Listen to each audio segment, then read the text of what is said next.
Members of this House will have seen that celebrated Scottish comedian Janey Godley passed away on Saturday after her long struggle with cancer came to an end in the Prince and Princess of Wales Hospice in Glasgow. In her final days, Janey used social media to highlight the wonderful hospice care she received, and when her daughter announced her death, she took time to mention that her mother's passing was peaceful and a nice transition. Madam Deputy Speaker, this is the profound value of hospice care to our society and to the nation's families. Janey Godley's choice to highlight the care she was receiving in her final days should remind us all why hospices matter. And yet across the country, it's not an exaggeration to say that hospices are at breaking point, as we've heard from members across the House this afternoon. Many hospices are grappling with severe staff shortages and tight budget constraints. Redundancies and supply shortages have become alarmingly common, highlighting a systemic issue within the hospice sector. This most vital of services is reliant upon an unsustainable funding model that on average requires 2/3 of hospice funding to come from some sort of charitable donations. This leaves hospices vulnerable, reliant on charity shops and large contributions with no guarantee of financial stability, and also adds the postcode lottery for patients.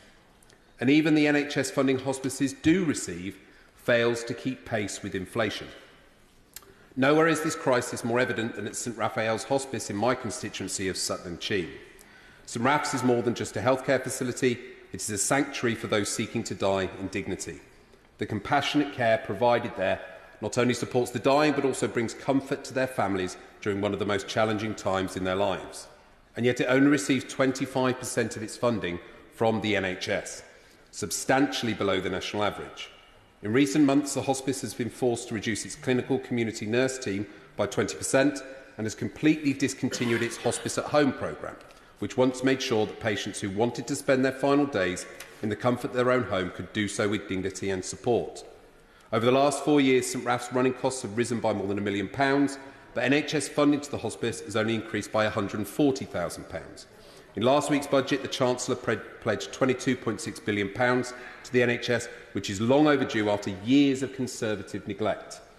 Yet hospices were notably absent from Labour's 10-year plan for the NHS, and the rise in employer NI contribution threatens to push hospices already struggling with fragile finances over the cliff edge. If this government is serious about delivering change, they will exempt hospices from the rise in NI contributions and listen to calls from the sector and inside this very House to sort out a proper funding deal to rescue our hospices. Terry Jeremy.